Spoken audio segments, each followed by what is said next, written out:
everybody, JC here with another T&I toy review, and today's review is in association with MarvelousNews.com, your #1 news source for everything Marvel. And for today's review, we're going to take a look at a couple of Hasbro's new Marvel Superhero Mashers Guardians of the Galaxy figures. We're going to look at Star-Lord and Rocket Raccoon. Now these come packaged in the same style, similar style packaging we see with all the Superhero Mashers. You've got the window box with the figures clearly displayed, you've got the accessories, you've got the name off to the side, you have that generic image of several different Masher figures put together, Iron Man, Spider-Man, Hulk, and then you've got the logo down below. Then on the back you have a look at the actual figures with mix and match pieces from other figures, and then a look at some of the other figures in the line. Okay, so let's get this open and take a look at what's inside. Okay, so here's a look at the figures outside of the packaging. Now one of the things I like about these figures is they are, at least Masher wise, are in somewhat scale. You can see that Rocket is smaller than Star-Lord, and I believe Rocket is probably the smallest Masher figure that Hasbro's done to date.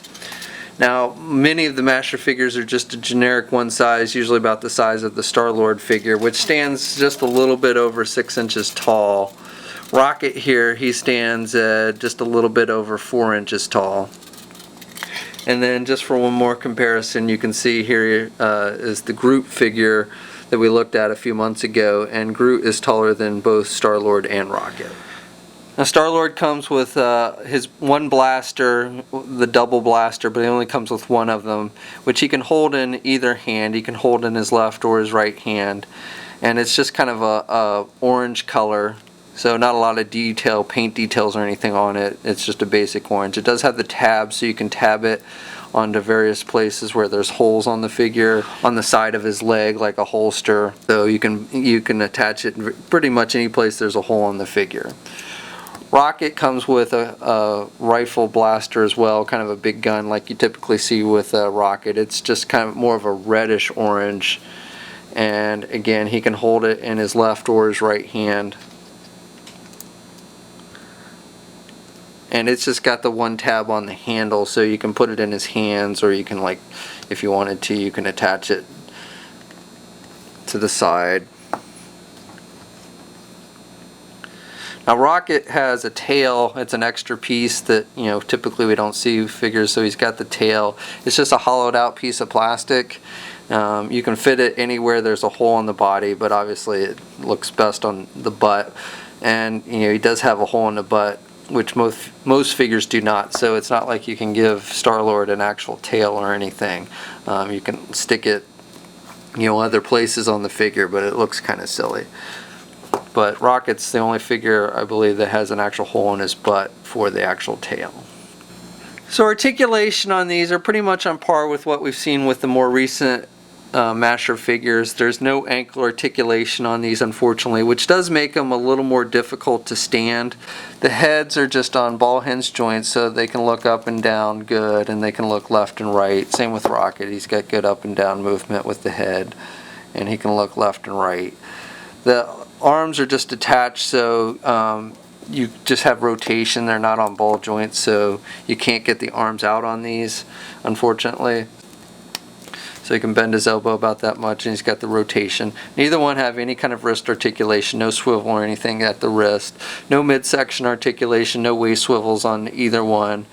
Now Star-Lord, the legs are attached with ball joints, ball hinge joints, so you know, you can get the leg forward, and you can do the legs back, and you can do the splits. Same with Rocket. Now with Rocket, and you've got the swivel there at the thigh, but with Rocket he does not have any knee joints. It's just the legs all one piece. It is a shorter leg, so whereas Star-Lord does have the knee joint, so he can bend his knee about that much, and he does have the swivel at the knee. Now as far as the mix and match go, because Rocket's leg is a short leg, you can't really, obviously you can't really fit it on a larger figure as the whole leg, because it would be kind of, unless you did both of them. But you can, if you want, you can split a larger leg in half, and you can actually just kind of make Rocket's leg the lower part of the leg for a taller figure if you wanted to mix and match pieces of the leg.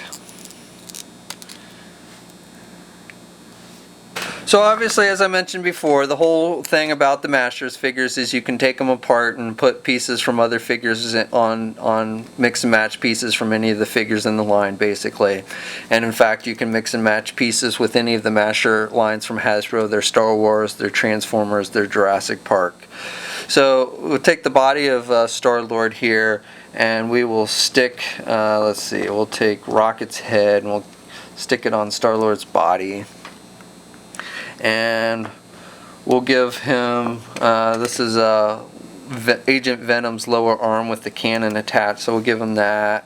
And this is one of Groot's arms with the extended arm thing, so we'll give him that.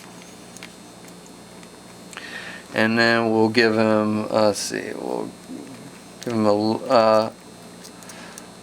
give him his own upper leg pieces.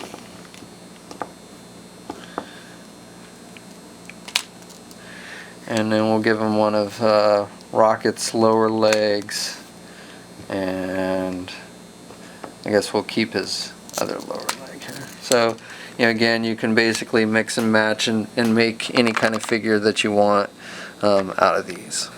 Okay, so that's my review. Overall, I like these figures. I think these figures in general are just a great way to introduce your young kids to Marvel. If you're a Guardians of the Galaxy fan, then I think you'll definitely be interested in these as well, especially if you've been collecting any of the other Marvel Master figures. Now, my only real complaint with these is I wish they would start incorporating the ankle articulation again. It is harder to make these figures stand when they don't have the ankle joints like the older figures did. But otherwise, I think, again, these are fun figures and a great way to introduce your kids to the world of Marvel. So these figures are on shelves now. We'll have a full gallery of images up at marvelousnews.com. There's a link in the description below. And as always, leave a comment. Let us know what you think. If you're so inclined, please like the video. And until next time, I'll catch you later.